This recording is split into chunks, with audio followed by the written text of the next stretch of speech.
Hello everyone, welcome to learn will pro NEET Telugu. This is your educator Vidya.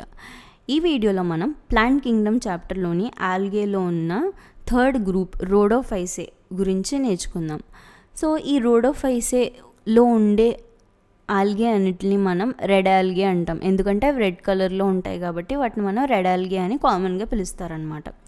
ఈ red algae are రోడోఫైసే members అనేవి మెరైన్లో కనిపిస్తాయి, అది కూడా warmer areas, కొంచెం వామ్గా వేడిగా ఉండే ఏరియాస్లో, ఎక్కువ సాల్ట్ కాన్సన్ట్రేషన్స్ ఉన్న ప్లేసెస్లో మెరైన్లో కనిపిస్తాయి అన్నమాట ఈ రెడ్ ఆల్గే అనేవి.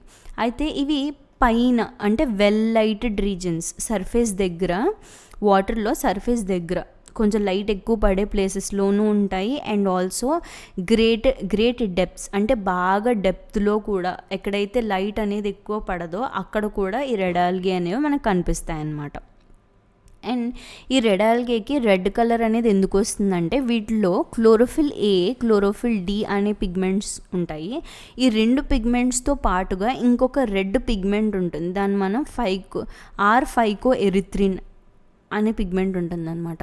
సో ఈ ఫైకో ఎరిథ్రిన్ పిగ్మెంట్ వల్ల వీటికి రెడ్ కలర్ అనేది వస్తుంది రోడోఫైసే మెంబర్స్కి. ఈ రెడ్ ఆల్గేలో థాలై చూసుకుంటే, వాటి బాడీ చూసుకుంటే సెల్యులార్, సో మల్టిపుల్ సెల్స్ తోటి, యూనిసెల్లా కాకుండా మల్టిపుల్ సెల్స్ తోటి తయారై ఉంటుంది. అండ్ వాటి బాడీ ఆర్గనైజేషన్ కూడా చాలా కాంప్లెక్స్గా ఉంటుందన్నమాట.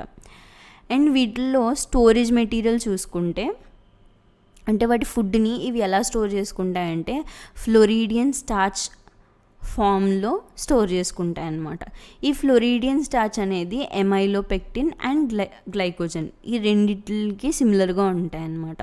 సో ఫ్లోరిడియన్ స్టార్చ్ ఫామ్లో ఇవి ఫుడ్ మెటీరియల్స్ని స్టోర్ చేసుకుంటాయి రెడ్ ఆల్గే. అండ్ రెడ్ ఆల్గేలో రిప్రొడక్షన్ చూసుకున్నట్లయితే వెజిటేటివ్, ఎసెక్షువల్ అండ్ సెక్షువల్, ఈ 3 టైప్స్ ఆఫ్ రిప్రొడక్షన్ అనేది కనిపిస్తుంది. సో దీనిలో వెజిటేటివ్ రిప్రొడక్షన్ అనేది ఫ్రాగ్మెంటేషన్ ప్రాసెస్లో జరుగుతుంది. వేరస్ ఎసెక్షువల్ రిప్రొడక్షన్ అనేది నాన్ మోటైల్ స్పోర్స్ ద్వారా జరుగుతుంది. నాన్ మోటైల్ స్పోర్స్ అంటే ఏంటి? ఫ్లాజెల్లా లేనటువంటి స్పోర్స్. ఫ్లాజెల్లా లేకపోతే అవి మూవ్ అవ్వలేవు. సో అలా మూవ్ అవ్వనటువంటి స్పోర్స్ ద్వారా సెక్షువల్ రిప్రొడక్షన్, అవి ఫ్యూజ్ అవ్వడం ద్వారా సెక్షువల్ రిప్రొడక్షన్ అనేది జరుగుతుంది. వేరే సెక్షువల్ రిప్రొడక్షన్ అనేది గ్యామెట్స్ ఫ్యూజ్ అవ్వడం వల్ల జరుగుతుంది. ఈ గ్యామెట్స్ ఏంటంటే నాన్ మోటైల్ గ్యామెట్స్, అంటే వీటిల్లో కూడా ఎలాంటి ఫ్లాజెల్లా అనేది కనిపించదు అండ్ అవి మూవ్ అవ్వవు. సో అలాంటి మూవ్ అవ్వని గ్యామెట్స్ ఫ్యూజ్ అవ్వడం ద్వారా సెక్షువల్ రిప్రొడక్షన్ అనేది మనకి రెడ్ ఆల్గేలో కనిపిస్తుంది అనమాట. సో సెక్షువల్ రిప్రొడక్షన్లో కూడా ఎక్కువ కనిపించే సెక్షువల్ రిప్రొడక్షన్ ఏంటి, అసలు కనిపించే సెక్షువల్ రిప్రొడక్షన్ ఏంటి అంటే ఊగామి కనిపిస్తుంది. సో ఫీమేల్ అనేది పెద్దగా ఉంటుంది, ఫీమేల్ గ్యామెట్ పెద్దగా ఉంటుంది అండ్ మేల్ గ్యామెట్ అనేది స్మాల్గా ఉంటుంది. సో ఈ రెండు ఫ్యూజ్ అయితే దాన్ని మనం ఊగామి అంటాం. సో ఆ ఊగామి ప్రాసెస్ ద్వారా రెడ్ ఆల్గేలో రిప్రొడక్షన్ అనేది జరుగుతుంది, సెక్షువల్ రిప్రొడక్షన్. అయితే ఈ సెక్షువల్ రిప్రొడక్షన్ జరిగిన తర్వాత పోస్ట్ ఫర్టిలైజేషన్, అంటే ఫర్టిలైజేషన్ తర్వాత జరిగే ఈవెంట్స్ అనేవి చాలా కాంప్లెక్స్గా ఉంటాయన్నమాట. చాలా కాంప్లెక్స్ స్టేజెస్ అనేవి మనకి కనిపిస్తూ ఉంటాయన్నమాట పోస్ట్ ఫర్టిలైజేషన్ ఈవెంట్స్లో. అండ్ రెడ్ ఆల్గేలో ఎగ్జాంపుల్స్ చూసుకుంటే గ్రాస్లేరియా, ఇందాక జెలీడియం, గ్రాస్లేరియా, పాలిసిఫోనియా, పోర్ఫైరా, ఇవన్నీ కూడా ఎగ్జాంపుల్స్ వస్తాయన్నమాట రెడ్ ఆల్గేలోకి. అండ్ దీనిలో లైఫ్ సైకిల్ చూసుకున్నట్లయితే రెడ్ ఆల్గేలో ఫస్ట్ గ్యామెటోఫైట్. సో వీటిలో గ్యామెటోఫైట్ ఏంటంటే మేల్ గ్యామెటోఫైట్ని మనం స్పర్మేషియా మేల్ గ్యామెటోఫైట్ లోపల స్పర్మేషియా ఉంటాయి. అండ్ ఫీమేల్ గ్యామెటోఫైట్ లోపల ఏంటంటే కార్పోగోనియా ఉంటాయి. ఇవి సెక్స్ ఆర్గన్స్ అనమాట. సో వాటి లోపల నుంచి మేల్ గ్యామెట్, ఫీమేల్ గ్యామెట్ వస్తాయి. ఈ male gamete, female gamete fuse అయ్యి ఫర్టిలైజేషన్ జరిగిన తర్వాత ఈ రెండు haploid structures, gametophyte and as well as gametes కూడా హ్యాప్లాయిడ్ స్ట్రక్చర్స్, ఈ రెండు హ్యాప్లాయిడ్ గ్యామెట్స్ ఫ్యూజ్ అయ్యి డిప్లాయిడ్ స్పోరోఫైట్ కింద డెవలప్ అవుతుంది. ఆ స్పోరోఫైట్ని మనం ఏమంటామంటే కార్పోస్పోరోఫైట్ అని చెప్పి పిలుస్తారనమాట. ఈ కార్పోస్పోరోఫైట్ లోపల కొన్ని స్పోర్స్ ఉంటాయి, డిప్లాయిడ్ స్పోర్స్ ఉంటాయి. ఆ డిప్లాయిడ్ స్పోర్స్ని మనం కార్పోస్పోర్స్ అని చెప్పి పిలుస్తాం. ఈ కార్పోస్పోర్స్ అనేది తర్వాత మియోటిక్ డివిజన్ జరిగి హ్యాప్లాయిడ్ స్ట్రక్చర్స్ కింద ఫామ్ చేస్తాయన్నమాట. ఈ స్ట్రక్చర్స్ని టెట్రాస్పోరోఫైట్స్ అంటాం. సో కార్పోస్పోరోఫైట్స్ అనేవి డిప్లాయిడ్ స్ట్రక్చర్స్. టెట్రాస్పోరోఫైట్స్లో మనకి ఏంటంటే టెట్రాస్పోర్స్ అనేవి కనిపిస్తాయి అన్నమాట. టెట్రాస్పోర్స్ అనేవి హ్యాప్లాయిడ్ స్పోర్స్. సో తర్వాత ఈ హ్యాప్లాయిడ్ స్పోర్స్ అనేవి జర్మినేట్ అయ్యి హ్యాప్లాయిడ్ గ్యామెటోఫైట్స్ కింద డెవలప్ అవుతాయి అన్నమాట. ఇది లైఫ్ సైకిల్.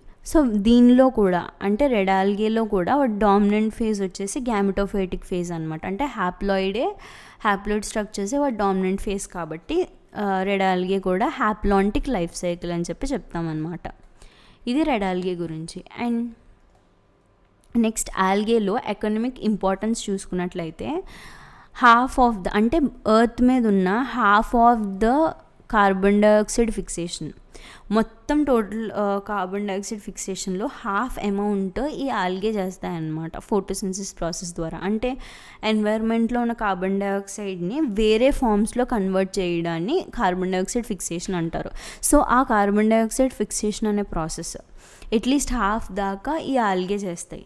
అండ్ ఇవి ఫోటోసింథసిస్ ప్రాసెస్ చేస్తాయి కాబట్టి ఆ ఉండే దగ్గర వాటి పక్కన డిజాల్వ్డ్ ఆక్సిజన్ని లెవెల్ని ఇంక్రీజ్ చేస్తూ ఉంటాయన్నమాట ఆల్గే. అదొక ఎకనామిక్ ఇంపార్టెన్స్.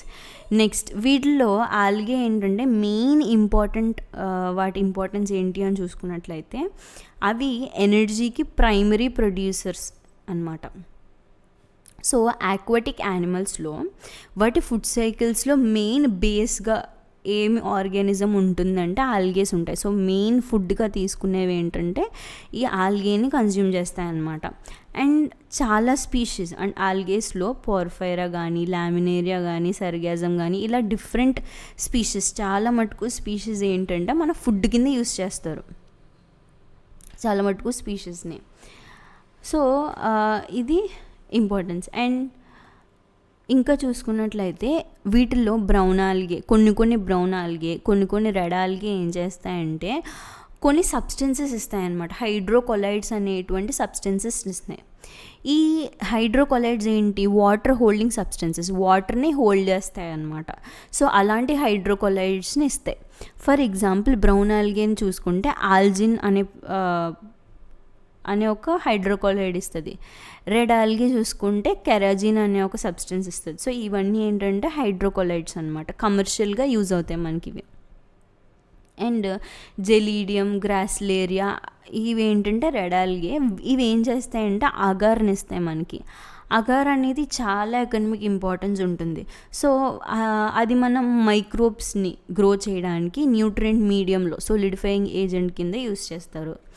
నెక్స్ట్ ఐస్ క్రీమ్స్ని, జెల్లీస్ని తయారు చేయడానికి కూడా ఒక సోలిడిఫైయింగ్ ఏజెంట్ కింద అగార్ని యూస్ చేస్తారనమాట. నెక్స్ట్ క్లోరెల్లా అనేది ఏంటంటే యూనిసెల్యులర్ ఆల్గే. ఈ క్లోరెల్లా అనేది ఏం చేస్తుంది?